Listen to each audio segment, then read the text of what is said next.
All right. Hi, everyone. Good afternoon. Happy Hump Day. It's Wednesday. We're halfway through the week. So I really want to thank you guys for joining me. I'm Charlie Oliver. I'm the founder and CEO of Tech 2025.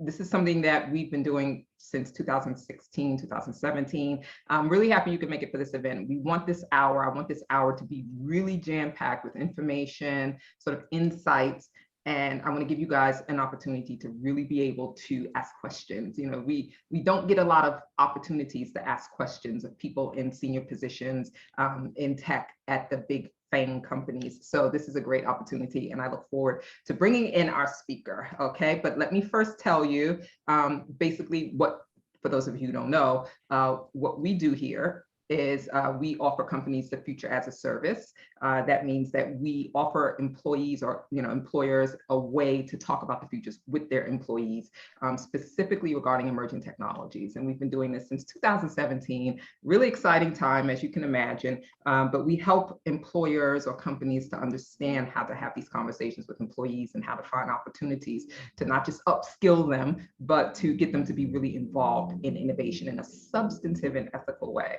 So having said that, you can always go to our website. I'll have that information in the bar on the side. You guys, I'll have a bunch of links for you to get in contact with me or with our speaker. So don't worry, I will leave you with good information, and we will also be sharing the recording of this afterwards. So to that end, let's get into this. If you have any problems at all, by the way, please feel free to leave comments in the side. I myself will be looking at them. So, and also we will be taking questions. So at the bottom, you should see a Q&A bar. You should also see over to the side, the chat. Feel free to leave questions in other locations. Okay. I hope you guys are having a good Wednesday. I hope this makes it even better. All right, let's get into our little event here. We have Hansel with us today, who's a software manager 3 at Amazon. He's been with Amazon for over 7 years, which is, to me, I call that a good career in terms of it's a good amount of time to be at a company to understand what they're doing, what their culture is, and where they're going. Okay, so I am going to be having a conversation with him. It's going to be sort of an informal conversation that will be guided by news announcements made by Amazon recently, sort of what they've been doing over the past, several years since he's been there, and how the pandemic is also driving the innovation and their ideas of how their company is going to be structured moving forward, right? So there's that, and there's also my experience in having these conversations of the past 4 years. That's going to be guiding this too, because we have done quite a few events on this topic in different ways. So let's, I just want to first offer just a clear disclaimer for those of you so that we can set up some sort of basic parameters on what this is and what it isn't. So this is not an event that's affiliated to Amazon in any way, shape, or form. Don't want to put that out there. If they have nothing to do with this event, okay? Hansel is here on his own. He has agreed to speak with us. And to that end, number 2, he's giving us his opinions. You know what I'm saying? This is just his feedback, his take on what's happening. This is not officially sort of the Amazon spokesperson telling you exactly what's going to happen. He's speaking from his point of view, which I greatly appreciate, because he is, from what I have experienced in our conversations, he is fairly transparent, as much as he can be. So we clearly appreciate that. And he's very transparent in saying he is biased. He loves the company. He's been there for a long time. So that's what it is. And then number 3, he can only speak on products and services and issues that have been made public by Amazon. So we're not going to get any juicy secrets today. If only, no products that are coming that have not been announced, if only, but no, he can only speak on what's already out there. Having said that, what I said to him and what I present to you today is that we think we know what's out there. We get a lot of news on Amazon daily. It's the biggest company in the world. And that news and information is funneled through the lens of the media, right? I mean, they're trying to get clicks, they want good stories. So this conversation and conversations like this with people like Hansel is really important because it offers us a different perspective, right? So anyway, to that end, I'm going to bring in Hansel now, because I think I've had you guys waiting long enough, and let me keep you. Let's see here.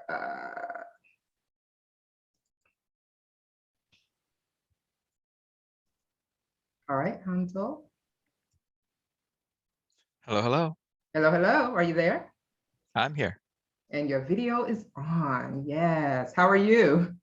I'm great. How are you? I'm good. We're gonna get into your background in a minute. Did I do okay with the disclaimer? Yeah, thank you for the disclaimer. I would have done a very similar disclaimer if you hadn't, so I appreciate it. Okay, I feel really good about that because we did have that conversation, and at all of our events, guys, just so you know, we've done like over 100 events over the past 3.5, 4 years. I always want to set realistic expectations, okay, on what we do and what we don't do. So if you have any questions, leave them in the sidebar. But this is what you're getting today. And so anyway, moving on. I'm going to talk to him for a minute, but before we do that, I just want you to know that these are the events that we've actually had either about Amazon directly and specifically, or about the FANG companies, and we've talked about Amazon within the construct of that event or conversation. And this is important because number one, you get to see kind of what we do and how we do, right, here at Tech 2025. The conversations we've been having since day one, okay, about the FANG companies and how sort of fair we try to be. I try to be really fair and balanced in bringing you these topics. I don't have an angle, I'm not sponsored by these guys. I'm not, I don't have a grudge.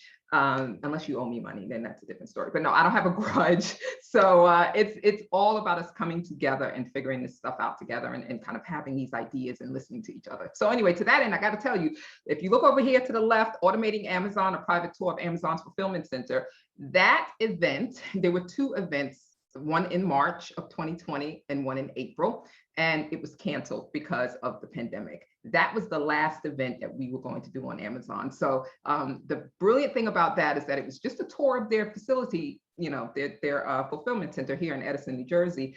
But we were doing it from the perspective of the workers within that facility in terms of us understanding what they go through on a daily basis and what that means to the broader ecosystem of automation moving forward and the trends that Amazon is setting in the automation space.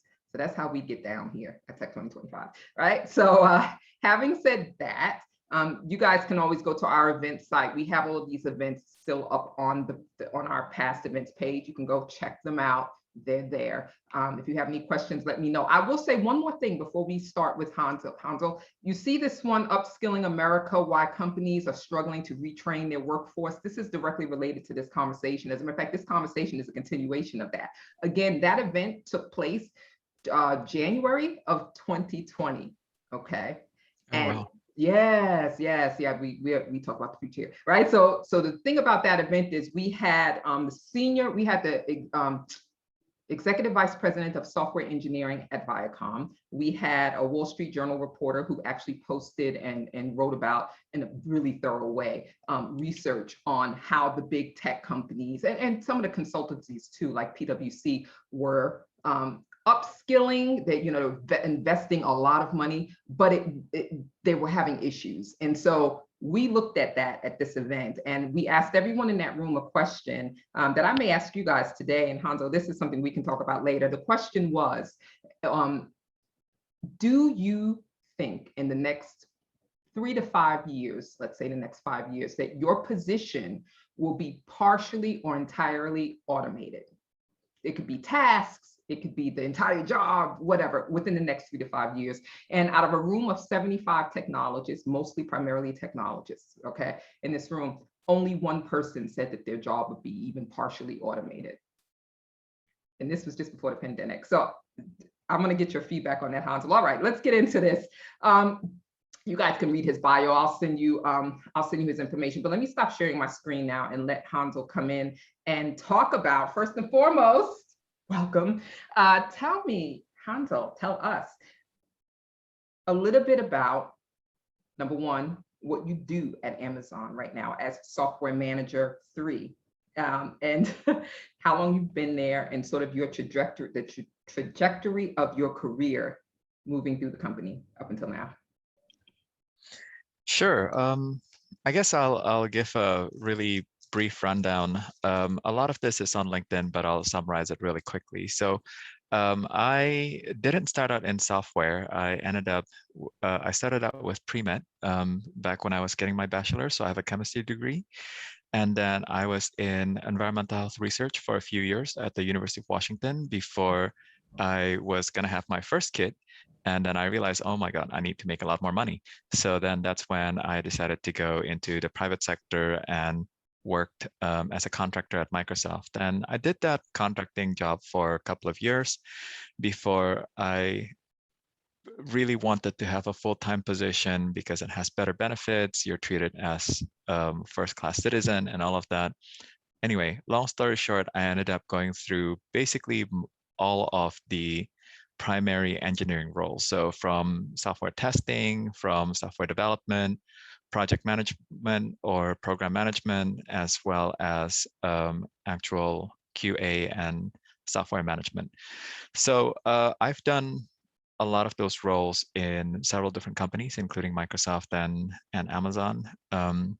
And my career trajectory is I'm trying to get as high up the career ladder as I could. And the main reason for that is because at some point I realized that, hey, I actually still have potentially another 30 something years of my career before I would be at retirement age, and I don't want to get stuck in the same place for the next 30 years. So the only way to address that is to keep finding a path to move forward and to find something more interesting and contribute to bigger impact. Does that answer your question, Charlie? It actually really does. It answers my question, and it also feeds into the whole point of this event, right? You know, it's that we are now in a pandemic. We're still moving through it. People are quitting left and right their jobs. Everyone's trying to figure out, what am I going to do with my life? Because even if I do, because even if you love your job, okay, even if you do, you're a software engineer and you're like, yes, I love what I do. You know, the company you work for and the culture that's being continuously developed, culture is not a staid thing, right? It's constantly being sort of developed over time, changes. And so my question to you and the basis of our conversation today is more about how not just software engineers, technical people, whatever, but software engineers can begin to look at or should strategize how they move forward in their careers if they're considering working, especially at Amazon, and sort of how Amazon is changing now, like everyone is changing very rapidly.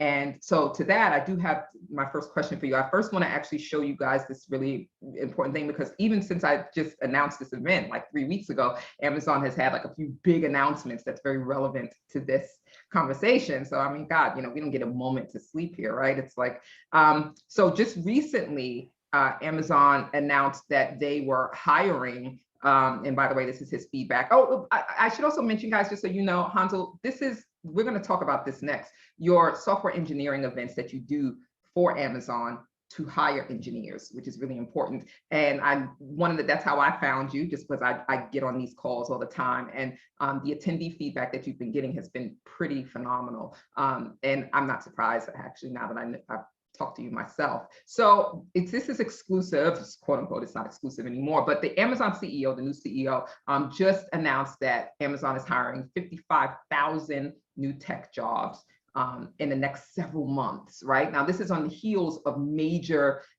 sort of, you know, hiring sprees that Amazon has had throughout the pandemic. The thing about this, though, is that whereas the other hiring spree was in regards to warehouse or, drivers, this is technical talent and corporate jobs. So what I would love to know from your perspective is, and there's a video attached to this, I'm not going to play it just for the sake of time, but since this was just announced, Amazon also announced their career day, which is happening today. So the career day, I think it's just for the day, but I would love to know, number one, shouldn't really come as a surprise to us, but when we consider the fact that people are quitting left and right, I would love to know sort of, did you anticipate this finding? I'm sure that you did, because you know what the demand is internally for tech talent at Amazon, right? But looking through the lens of leadership, right, and the future of Amazon, because we can look at this from the leadership perspective, product, employee engagement, and the consumer or the customer. From a leadership perspective, your new CEO came in with a directive, right? What is that, or how is that different from Bezos, right? Because it would have to change a little bit, right? He's a different type of leader. And how does that impact software engineers and how you guys are operating internally and hiring people internally. Mm. And what's the real goal of this 55,000 new tech talent globally? What's driving that? Okay. Uh, if you don't mind, I'll answer that a couple of different ways. So first of all, I want to point out that that 55,000 is in addition to current open headcounts, which are something like a little over 10,000. So that's additional 55,000 in addition to what's already open. And that probably implies that there's going to be a bunch of new directives, or when I say directive, it's less about the upper um, upper management providing a specific direction or a specific marching order, but more about like, hey, we want to try different initiatives. We want to try exploring this technology or that technology, or this product or that product, or this industry or that industry. And that's probably what's happening. As to what exactly that is, I have no idea. Because Amazon is actually a company that has a lot of secret projects, and it is such that uh, let me put it this way. I when when I hang out with my friends at Microsoft, they tell me that I know more about Microsoft's secret projects than they do. Whereas with Amazon, unless you're working in that secret project, chances are you've never heard of it, even if you're in the company. So there's always a lot of stuff going on, and there's not a lot that we know until we know about it, until it's made public. But again, 55,000 tech talent probably means there's a bunch of new initiatives that needs a lot of engineers to address it. I don't know if that answers your question though. No, it does. It answers it. And I'm going to ask you a couple on top of that. And guys, if you have questions, feel free to leave them in the bottom or over to the chat. So with regards to that, then we know that Amazon and the big company. I think it's really funny though that the Microsoft employees were like, you know more about what we're doing, and it says a lot, because I tend to think that Amazon is we all have our different perspectives of the companies, but it seems like they hold their cards a little closer to their chest, right? So from your perspective, being a software manager within the company, looking at some of the initiatives that they have coming in the next 3 years that they're really doubling down on. These are not necessarily new initiatives and new technologies, right? But from your perspective, what do you think is driving primarily in terms of products, a lot of the movement that Amazon is doing with regards to innovation and hiring for innovation, hiring software managers? So I'm not sure if my answer that I'm about to give you is the correct answer. This is definitely my perspective and with my limited knowledge in terms of what's happening behind the scenes. And that's probably a good thing, because I probably can't talk about things behind the scenes anyway, even if I do know about it. So, and the answer to this question really ties a bit more in terms of how Amazon overall operates from my perspective so far. I think one of the big differences between Amazon and a lot of other companies is that um, a lot of other companies tend to be very top down, and the image is that of a giant battleship with a captain on the helm and a captain giving marching orders to people all around them, and then those orders gets passed down to essentially the boots on the ground. And Amazon is in general not really at all like that at all. And it's a lot better to think of Amazon as a whole bunch of startups. And I didn't really understand why that is for a long time, until I realized that, well, there's a lot of companies, especially the FANG companies, with a lot of capital, with a lot of money, and then they try to fund specific startups where they go, all right, we don't want to absorb them into our company just yet. We want to give them a little bit of seed money and see what happens. And if they're successful, then we also get money from it. Or eventually we acquire them, like take over, and then we fold them into our culture. Amazon's not like that. Amazon would rather take that money and fund new initiatives, fund new teams and new projects. And Amazon totally understands that, 9 out of 10, the product, the project, the team might not be successful. But when it is successful. And one example that I typically brings to mind on this has to do with, say, the Fire Phone. I don't know if people here know about the Fire Phone, but the Fire Phone was an initiative that was driven a few years ago for Amazon to get into the cell phone manufacturing kind of industry. And it was a flop. One of the things I really appreciate about Amazon, though, Amazon allowed it to run its course instead of cutting out too early. And the Fire Phone was available to the public for about 2-3 years before Amazon goes, you know what? There are better ways to serve our customers. There are better ways to provide value for our customers. So we should just stop this particular effort and focus on where our customers are going to be delighted. And one of the things that came out of the Fire Phone project actually was the Alexa. I don't know if people knew about this, but Alexa, as it turns out, was started out as a small team. Let's say 5 to 10 engineers type of people, and Amazon realized that out of everything that the Fire Phone did, and there were a lot of really groundbreaking, really amazing things. So, for example, one of my friends who was an engineer for the Fire Phone, after the project was canceled, he still had a whole bunch of Fire Phone devices, engineering devices. So what he did was he flashed the phone with and I'm not going to say who, and I'm not sure if this is necessarily something that's encouraged, but he flashed the phone with an Android image, and then all of a sudden he had a really well-built Android phone that with a battery that lasts something like a month.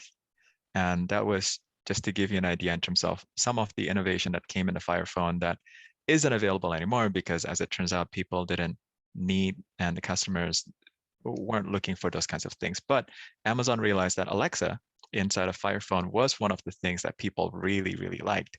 And so Amazon poured more money into it.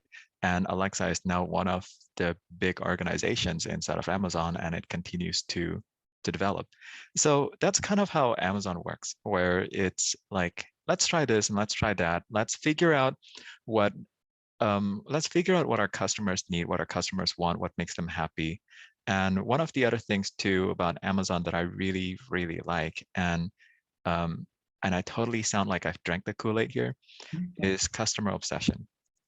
And when I first joined Amazon, customer obsession, I went through the new employee orientation, and I heard, in the orientation, yeah, Amazon wants to be the most customer-centric company in the world, or the most customer-obsessed company in the world. I'm like, yeah, I've heard this before. I've been in other companies.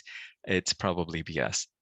But then while I was working on various products in various teams, I have been involved in and have personally seen decisions where we intentionally remove things that could potentially make money for the benefit of the customer experience, where we prioritize the customer experience as opposed to the short-term goal of like making more money. And I thought that was just incredible. It was mind-blowing the first couple of times. Now, after being in the company for so long, it's just kind of expected, like, hey, let's worry about the customer first. Let's not worry about the money. I mean, we're Amazon. We have money. We don't have to worry about that. And the general philosophy is that if we build something that we, as an engineering team, as a product team, as a leadership team, we need to focus first on what our customers want, on making our customers happy. The money will come. We'll figure out the money part later on. And that also is a lot of how Amazon reflects kind of like that startup kind of culture. Because if you're a startup, you absolutely must focus on the customers first, because without customers, you don't have anything, you don't have a business. And typically startups will operate for a few years without really any real profits or any real revenue, and focusing instead on delighting the customers. And that's how a lot of Amazon operates. So 55,000 new employees, new tech employees. I'm really excited to see what Amazon's going to do in the technology space and what areas we're going to go into. Yeah, and I have to, boy, thank you so much for that, because all I keep thinking about is if you're a software engineer, and I am not, let me just be clear on that, I'm not a software engineer. If you're a software engineer and you're good at what you do, you have a lot of companies that are coming to you right now and Oh yeah. just sort of giving you everything. They're really courting you hard. So you can go anywhere in the world, make your money. Money's not even an issue right now, because if you're a top talent, you're gonna get call me. Okay, you're gonna get paid, right? So I want to know, number one, from your perspective as an engineer and as a manager, and specifically as someone who runs teams within Amazon, right? Mm. What are the biggest concerns for top sort of engineering talent right now with regards to working at big tech companies? I mean, money is not the concern right now. We're in the pandemic, so Oh, I see. So you mean like my candidates, what are they looking for the most? yeah, and let's go a little deeper into that, because here's the thing. You're also doing, which I want to talk to you about right now too, you're doing these events on your own and also on behalf of Amazon, where you are sharing with, tech people how to get the job, how to interview, what to look for, what to say. So you're also getting feedback from people who are really interested in software engineers, who are really interested in learning how to go into the company with understanding what to expect. So I want to know from you right now, sort of what you're hearing from within Amazon in terms of engineers, and knowing your culture, what the concerns are, but also the concerns of the candidates right now that are out in the market and who are really thinking about being a software engineer in probably a little different way than they were before the pandemic. Hmm. Let me see if I understand your question correctly, because there are um, different categories of job seekers. And there are the job seekers, the people who are the software engineers who are already experienced, and maybe they've been in other FAANG companies, maybe they haven't, but they're already experienced. They've been in the industry for a while. And even in that category, there's the category of engineers who gets pinged by recruiters all the time, and engineers who have been in the same position for 15, 20 years, and they've never worked anywhere else, and maybe they're rusty on interviewing or anything like that. And then there's another category where people are interested in joining the software industry because they heard that it's very lucrative and they want to start a career in it or get a job in it or something. And those categories, those demographics are extremely different in terms of where they're at, what they're looking for, what they're concerned about. So can you help me understand? Sure. So we're talking about the ones who are experienced, right, and who have the limitless options right now because they're being courted by all the tech companies, right? But I feel like there is, and I could be wrong, this is just my opinion, I feel like there is more of an intentional thoughtfulness. And it's not that people aren't usually thoughtful about finding a job, but certainly, number one, Amazon, and I've been seeing this in the ads in terms of what they're looking for. They are courting the idea, obviously, of having a long-term career at Amazon, right? All the big companies want to be able to hold on to this talent for as long as possible.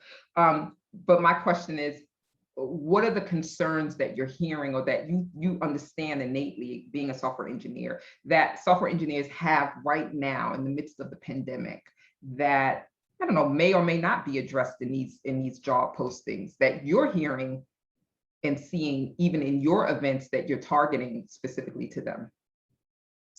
Well, um, e even in that demographic, there's a few breakdowns. So I'll break it down a little bit more too. So there are the people who really wants to try working at Amazon for one reason or another.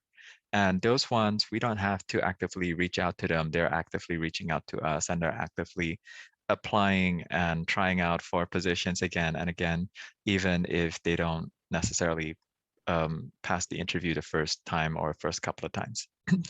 And then there are the people who are kind of ambivalent, and they have heard good things, they've heard bad things, and they're not sure whether they want to work at Amazon just yet. And there needs to be a little bit more of a sell call, for like a better word. We need to sell the company to them in terms of like, hey, come work at Amazon. We're great because of so and so reason.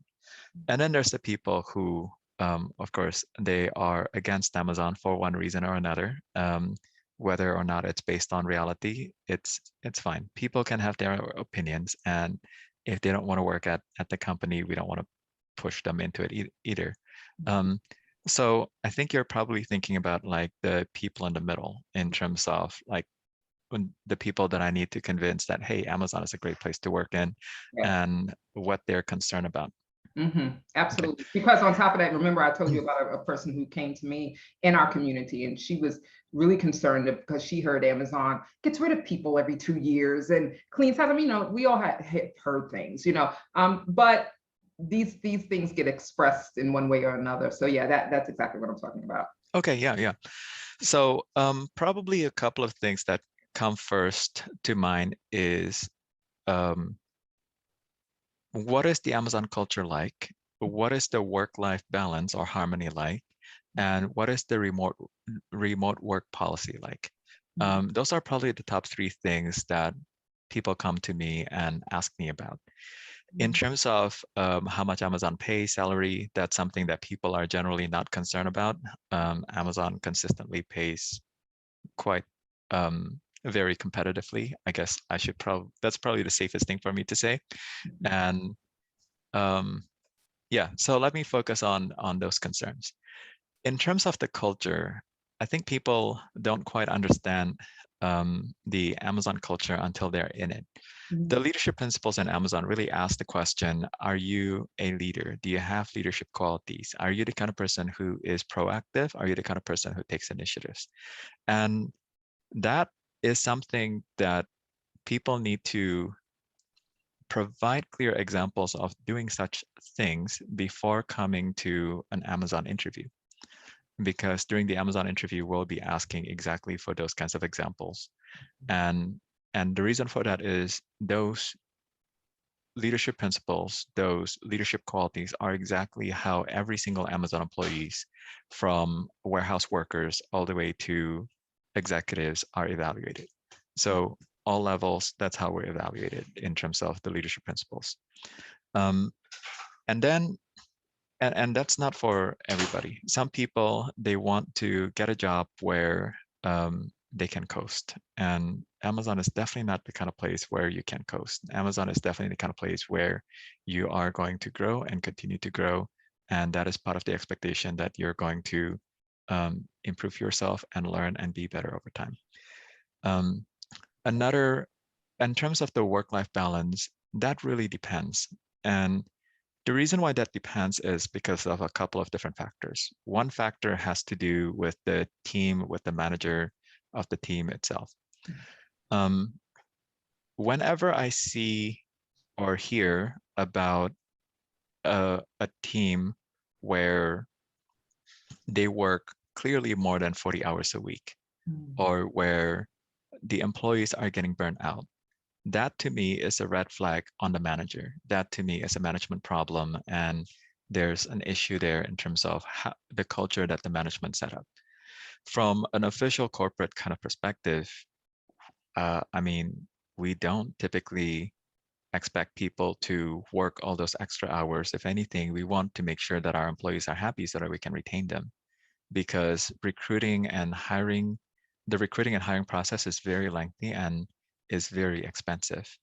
We want to retain our talent as much as possible, at least from a manager's perspective. That is generally true. So for me, especially as a manager, and the managers that I've been fortunate to work under, generally the number one question we ask is, how do we keep our employees happy, and how do we make sure that they don't burn out? How do we notice the signs of them burning out? How do we notice these concerns early on and address them so that our employees know that they can, that we do want them to have the proper work-life balance. We do want them to have the proper work-life harmony. And this is a very intentional communication from me and other managers I've worked with. Let's see. And then the other concern has to do with remote work. I actually had a friend where one of my good friends I brought into Amazon last year, something like that. And it took me about half a year to convince him to join Amazon. because he wasn't sure about the culture, he wasn't sure about the work-life balance, he And he's your wasn't sure if he was friend. gonna like it. Yeah, he's my good friend, and I've actually been friends with him. We've been good friends since college. And it took like half a year for me to convince him, like, hey, you would do great in Amazon. You should come here. And finally, he tried it out. And I helped him prepare for the interview. And I excused myself from his interview, of course, because it wouldn't be fair. Right. Um, and he got in. Mm. And after working in Amazon for about half a year, he goes, hey, Hansel, you're right. I do like the culture. I do like working here, and I do have the proper work-life balance. And I'm like, great, awesome. So his opinion of Amazon definitely went up a whole lot. The number one thing, though, he is not on Amazon anymore because he wanted to have um, a fully remote job. So he went and found another company where the entire company, from upper management all the way to receptionist, are completely fully remote. Wow. And he this was not an easy decision for him because by that point he knew that he could like Amazon, he could enjoy working in Amazon, but and that leaving Amazon meant that he would take a very substantial pay cut. But that's something that he wanted to do. He wanted to be in a fully remote company, and that's what he did. And I'm like, okay. And that is something that's kind of reflective of the times that we're in. There are increasingly um, more fully remote opportunities. And it will be interesting to see what the FAANG company does to accommodate such things. Amazon, of course, has its own publicly stated remote work policy, um, but Amazon in general is not typically a fully remote company, at least so far. Okay. And you guys, they're bringing everyone back probably first quarter of next year. I mean, there'll be some sort of hybrid model moving forward, I'm guessing. Okay. That's fascinating though. I wonder how it's nice that your friendship survived all of that. So the question I have in regards to the leadership that and moving forward in the future, because you do have to sell people on the hello, hi from Orcanos. Okay, great. If you have questions, guys, go ahead and pop them in and I'll answer them as we, no problem. I'll take them as they come in. But you mentioned the leadership principles, and this is really important when it comes to Amazon and to the big tech companies, right? Because they drive so much of the trends in business and in employee experience. So you guys have two new leadership principles. I feel like that wasn't covered nearly as much as it should have been in the media, and that could be because they're vague. They're sort of vague topics that no one really knows how to discuss substantively, right? And one was on empathy, and I think the other one was on being responsible towards fellow employees. Am I getting that right? Can you just, I'm probably getting it wrong. Can you talk to us about those two new leadership principles at Amazon and how, number one, you sort of how that impacts the interviewing process for software engineers? Because if you're asking for empathy from software engineers in a way that is not typically asked for or expected, how do you field for that? And what do they do in order to make that happen? So I would love your perspective on that, because that's changing the culture, probably eventually in a big way, right, moving forward. So first of all, I guess I will say that the leadership principles are intended to be a little bit more aspirational. We don't expect that every single person is going to embody every single leadership principle and demonstrate it really well. In fact, for our annual review, the first question is, what are the top 3 leadership principles do this employee represent? And then what are the top 3 leadership principles do they need to grow more in, and why? So we definitely don't expect everybody to be perfect on all of the leadership principles. And the other thing is that the leadership principles do change and have changed over time. And it's probably in its 4th or 5th revisions from what I can remember. So there's changes in the wording, and there's changes in terms of what specifically is considered a leadership principle that happens regularly. Now, in terms of what in terms of how that affects interviewing, I haven't seen the 2 new leadership principles be part of an active interview loop just yet. But maybe I'm part of the wrong interview loops there, because I typically am part of the more technical kind of interviews as opposed to something that represents those new leadership principles. But it really just has to do with, so far, my understanding of it and how a lot of people see it is that the two new leadership principles really have to do with, one, empathy, and recognizing that people are people and seeing the whole person as opposed to being apathetic, for lack of a better word. Yeah. And the other one has to do with stewardship, good stewardship of the environment, good stewardship of our employees, of our customers, and that's what it comes down to. Oh, that's awesome. That makes sense. It's a process, I know. So we have a question from Jay Lev, a great question, actually. If I may ask, outside of just career concerns, what does the future hold for software engineering, whereby AI is mining code bases and discovering patterns that may lead to autonomous, self-programmable computing, or even just no coding systems like Amazon's Honeycode, as recently announced? And that's a great question. I meant to get us into the automation question, and take it away. That's a great question. Yeah, totally. So I guess full disclaimer, I haven't heard of Honeycode before just now. So now I'm gonna have to go look into that and understand what that's about. And in terms of AI, I'm under the impression that AI is nowhere as advanced as people outside of the software industry thinks it is. There's and probably the way that I typically describe it to my students, because I also teach at the University of Washington, is that AI and machine learning is still something that the computer does. And anything that the computer does is not magic. It's really something that takes a very manual effort, and having the computer repeat it over and over again in a highly predictable kind of manner. Now, it will be, I think there's some concept in terms of a self-programming AI where it continues to learn and continues to improve itself.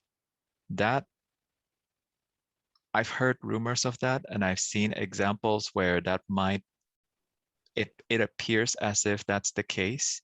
From what I know inside of the industry, and again, I don't have clear line of sight in terms of development in that area. From what I know, it's not as impressive as people make it out to be.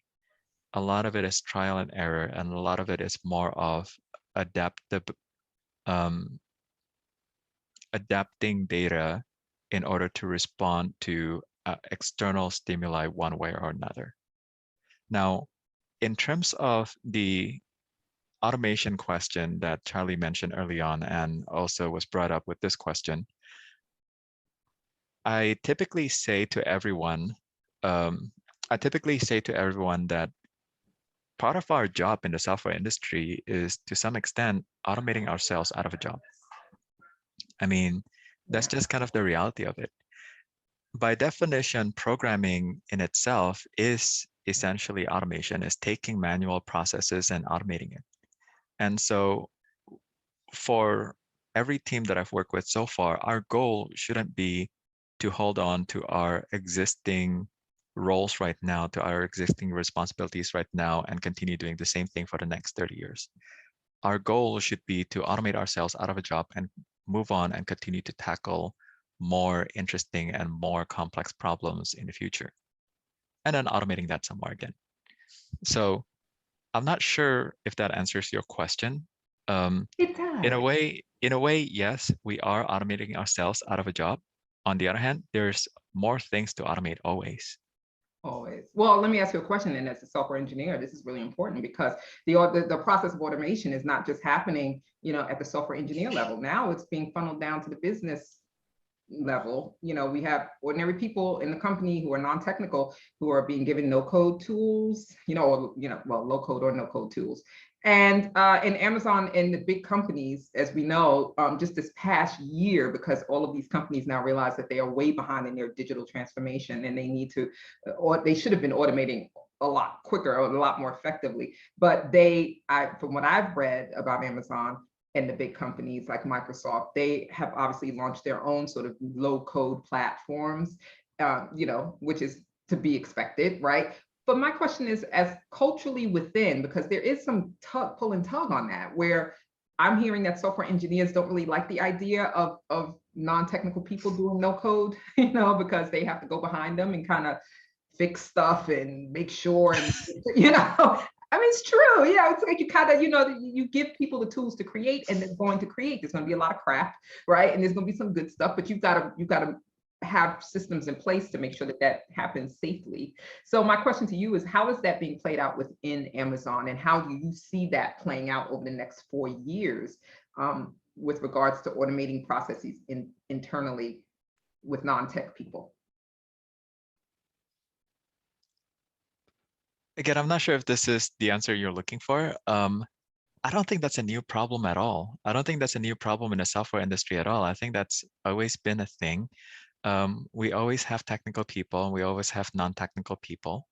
And the question is, how do we make it easy for everyone, technical and non-technical altogether, to do the job that they want to do?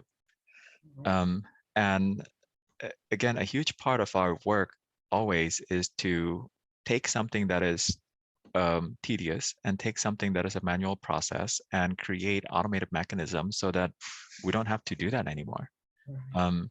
So I think what you're probably referring to are contributing in such a way that people don't need to know how to code. And if that is what you're referring to, then there's a couple of ways to think about it.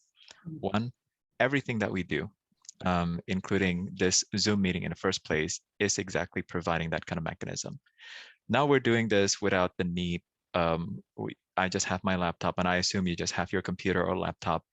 You and I don't need to have an entire crew of video people. We don't need to have an entire crew of people promoting like all of this stuff. It's just we do it so automatically nowadays because it has been automated.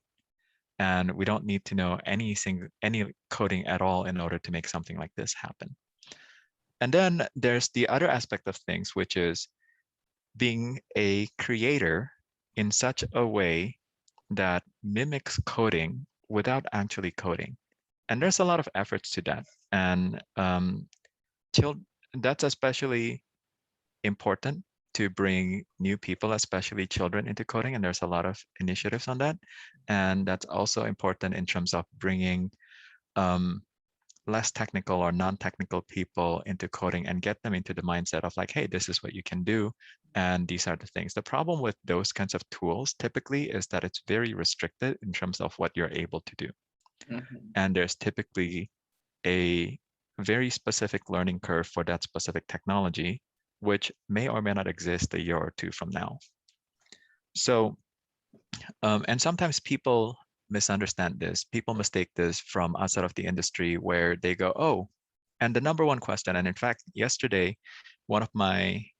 yesterday when I was doing multiple panels for students looking to get hired into Amazon, and also last night, I spoke to the person who's going to be my grader for this upcoming quarter at University of Washington.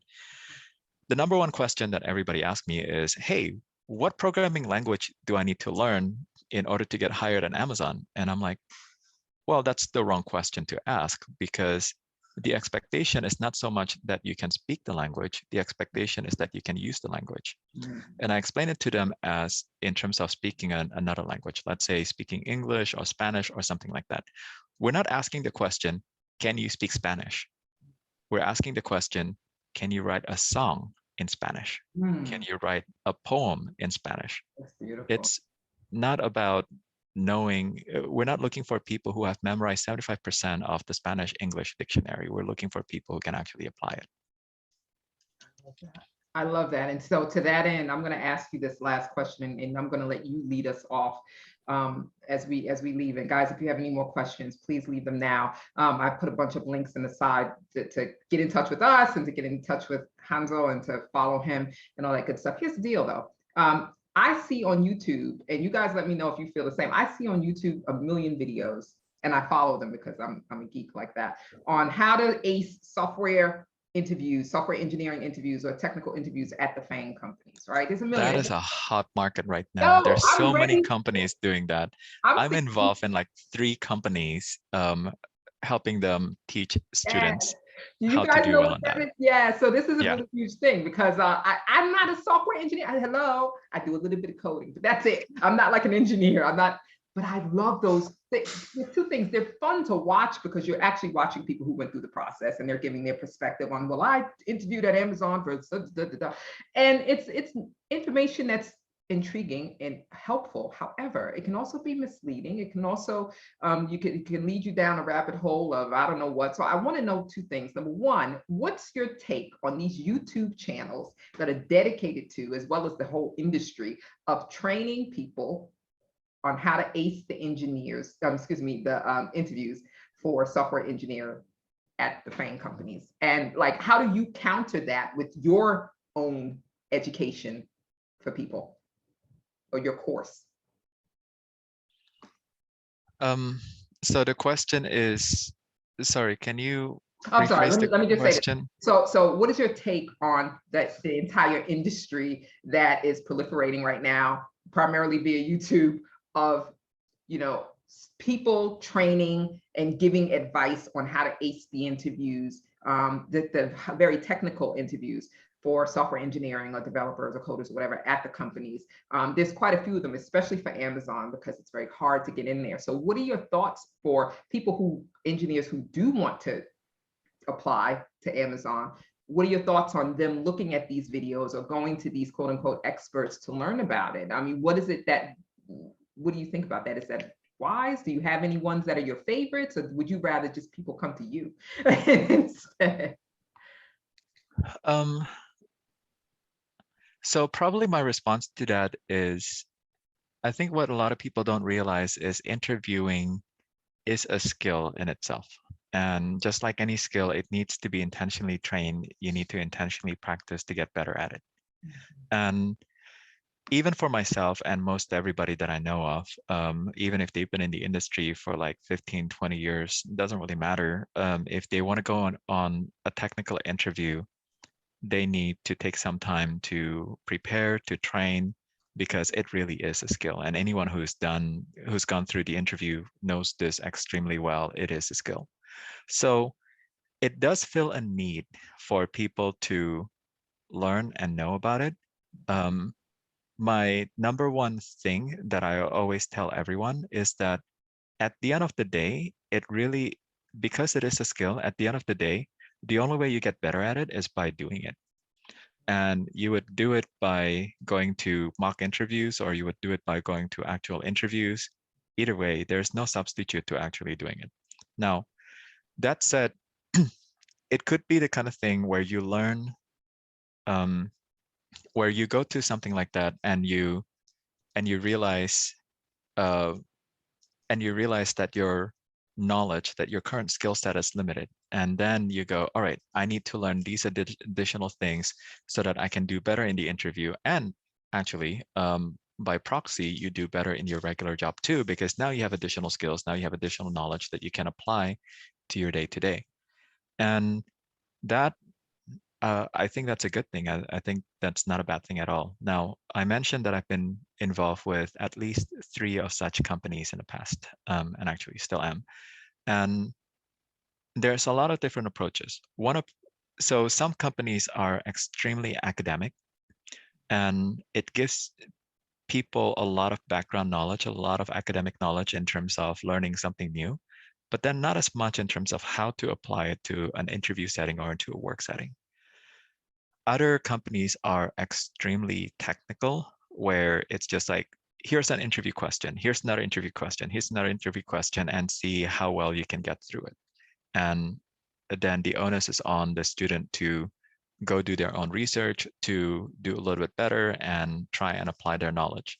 I think both things are a little bit of extremes, and both extremes aren't particularly helpful. It has to be somewhere in the middle.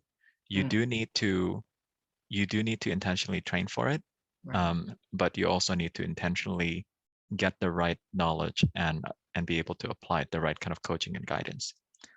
In terms of the ethical, or in terms of the feasibility or usability of it, I actually started doing stuff like that more than 10 years ago on my own, just helping various people, typically friends and family and their friends and family. So like 2 or 3 degrees of separation kind of thing. Teaching people how to pass the coding interviews and teaching people how to grow in their career. And one of the first things that I agonized over early on was like, well, what if I'm helping somebody pass an interview where they shouldn't pass the interview? What if they're not a good employee? What if they're unprepared for it, or things like that? And my conclusion at the time, and it still holds up until now, is that that's not my job. My job is to give people the right tools, the right equipment in order to do well in those interviews. And it is the job of the interviewers, and it is the job of the companies to properly determine whether or not, one, they're good employees that they want to hire, or two, whether or not they're going to be successful in the company. So these companies, including myself, we just focus on giving people the tools, the skills, the knowledge in order to give them a fighting chance in these interviews. And then beyond that, we trust in the interview mechanism itself. In the process. And that's a great segue into this for people understanding how they can continue to learn from you and on what you're doing, both on your own and with regards to, with Amazon's support or whatever the case may be. And I'm talking about your engineering events, your software engineer interview events, which is how I found you, right? I found you, I came to one of your online events. These are virtual. It's future engineers of Amazon Unite. If you could just tell us, and by the way, I've been reading great feedback. That attendee feedback is pulled directly from or I think it's from your feed, from someone who attended one of your events. And this is you preparing software engineers for I guess all phases of the interview, but let me let you explain it. I have a link down in the comment section if you guys want to connect with him and join his next event. He's doing them regularly. Let me let you tell it, and then we're out, right? And if you guys have any more questions, put them in the bar or just connect with him after this. So tell us how you're helping people with this. How's it going? And I guess you have more coming up. When's the next one? Yeah, so the next one is going to be this Saturday, and there's going to be one basically 1 hour every month. And this is an initiative that I started recently where I decided to do it myself. A lot of what I realized was that after being involved in a lot of recruiting events is that a lot of recruiting events tend to be very, for lack of a better word, short-sighted in terms of focusing on who can be hired right this moment. Whereas a lot of candidates might not necessarily be ready at this point in time. And it's more of a future forward-looking thing. And a lot of candidates also, especially the ones who are new to the industry or who don't have any contacts in the company, they don't have any way to access a hiring manager and to ask very candid questions or to hear very transparent feedback in terms of what it's like and so on. So I realized that given that there's a gap, there's a need, I wanted to try and address it by simply providing an hour of my time every month and seeing where that goes. And an hour every month is not that big of a commitment, especially, and I wanted to do this for a year to give it a fair chance to see if it's meaningful or worthwhile at all. But essentially the idea is it allows people to come to me, and it's a self-selecting group because people who come are people who are already interested in Amazon, so I don't have to sell them too much on it. And then I can tell them about the good, some of the bad, if it comes up, if they have questions about it, and also give a very candid feedback, very candid insight in terms of like, hey, this is what you need in order to succeed in this, in order to succeed at getting an Amazon job. Of course, an hour is not a lot of time at all. And so I have to pick and choose what people learn in that hour. For this upcoming one, there were a lot of requests from the previous one to go over specific interview questions and examples. And so I'm going to focus a lot more on that this Saturday. where I'll be like, hey, these are some of the questions that you'll be asked in terms of LPs. And this is an example of questions that you'll be asked from a technical, from a coding perspective. And some of the things that, some of the ways that we assess the answers to those from an interviewer perspective.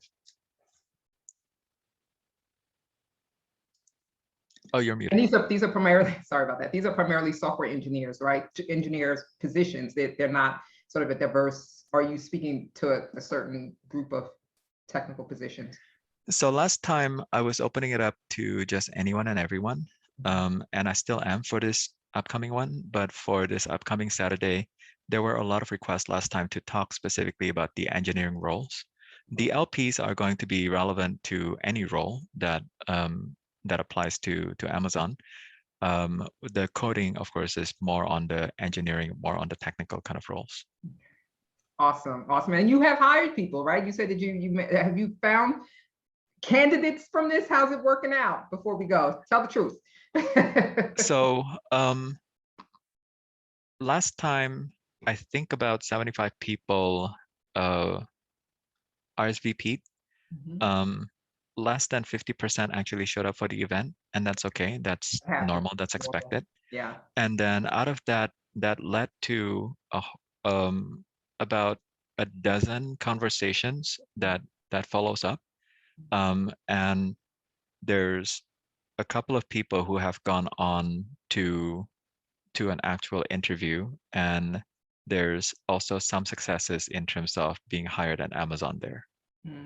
Wow, you should show. I don't know if Amazon would allow that, but I would love to know who the successes are. So if you're allowed to share that at some point, maybe share who was successful, how they're doing. I don't know, their feedback, because that post that I showed from LinkedIn where someone was like, this was great. I mean, we don't know if he actually got in or not, but it's helpful, I think, for all of us to know, even those of us who are not going for these positions, to understand a little more about sort of the process and how people like you are making a difference. Because if Amazon is allowing you to do this, I think it also says a lot too, you know, that you're given that freedom. So, yeah. All right. Oh my God, we went over 5 minutes. But guys, are you good? Do you have any questions? I really appreciate that you showed up because I know a lot of people. We had over like 80 RSVPs. We actually had close to 100 RSVPs.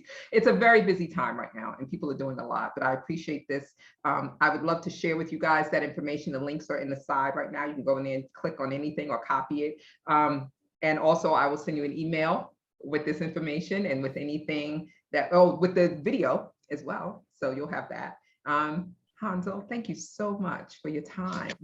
Yeah, and thank you for inviting me to this. This is fun. Thanks, Charlie. Yeah, you're amazing. Really appreciate it. And looking forward to what else you have for us coming out of Amazon. Totally. Thank you, Lip. Thank you. Welcome to you. So, okay. So sweet. Yeah, people really care. They really do. And if we also, Hansel, if you have any more information that you'd like to share with us, I'll put it in the email. You can send it to me. You can email me the links and I'll put it in the thank you email. Okay. Thank you. All right. Bye, guys. Enjoy the rest of your week and stay safe out there.